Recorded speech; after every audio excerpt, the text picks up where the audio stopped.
कामटवाडी परिसरात एका अल्पवयीन मुलाचा दगडाने ठेचून निर्घृण खून करण्यात आला। या प्रकरणात गुन्हे शाखा युनिट क्रमांक 1च्या पथकाने अवघे 4 तासांत 3 आरोपी आणि 2 विधी संघर्षित बालकांना अटक करत मोठे यश मिळवले आहे। सदर घटनेनंतर अंबड पोलीस ठाण्यात गुन्हा दाखल करण्यात आला।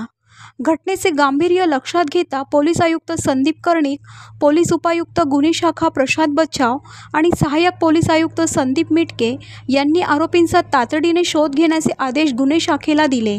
या सूचनेनुसार गुन्हे शाखेच्या युनिट 1चे अधिकारी व कर्मचारी तपास करत असताना पोलीस हवालदार विशाल काठे आणि प्रशांत मरकड यांना गुप्त बातमीदारांमार्फत माहिती मिळाली की आरोपी गंगापूर येथील आसाराम बापू पुलाजवळ थांबलेले आहेत। मिळालेल्या माहितीच्या आधारे पोलीस निरीक्षक मधुकर कड यांच्या मार्गदर्शनाखाली पोलीस उपनिरीक्षक चेतन श्रीवंत, सुदाम सांगळे, पोलीस अंमलदार प्रवीण वाघमारे, संदीप म्हस्ते, संदीप भांड, प्रशांत मरकड, विशाल काठे, योगीराज गायकवाड आदींच्या पथकाने तेथे धाव घेतली। सदर ठिकाणी पोलीस वाहन पाहून काही तरुण पळून लागल्याने त्यांचा पाठलाग करून त्यांना 7:30 वाजता ताब्यात घेण्यात आले।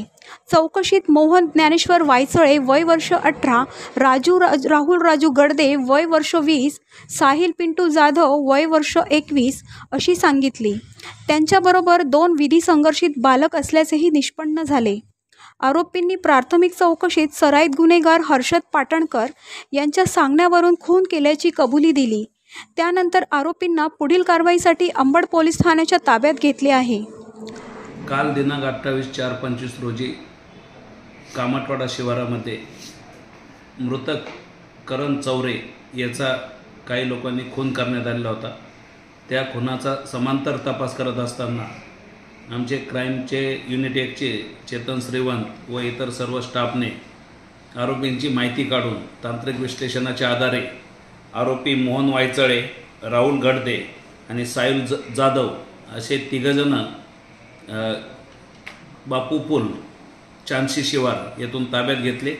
त्यांच्यासोबत 2 विधी संघर्षग्रस्त बालक होते। असे एकूण 5 जण ताब्यात घेऊन अंबड पोलीस स्टेशनच्या ताब्यात देण्यात आलेले आहे।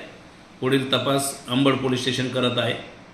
हा गुन्हा घडण्याचं कारण असं होतं की हा जो मयत आहे करण चौरे याने व त्याच्या साथीदारांनी दिनांक 8 मार्च 2025 रोजी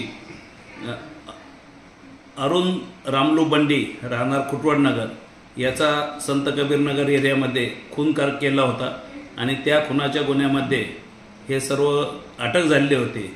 हा मयत जो आहे तो विधी संघर्षग्रस्त बालक होता आणि तो त्या खुनाच्या गुन्ह्यातून बाहेर आलेला होता जामिनावर आणि त्यानंतर त्याचा काल खून करण्यात आला होता, असा हा गुन्हा उघडकीस आणलेला आहे।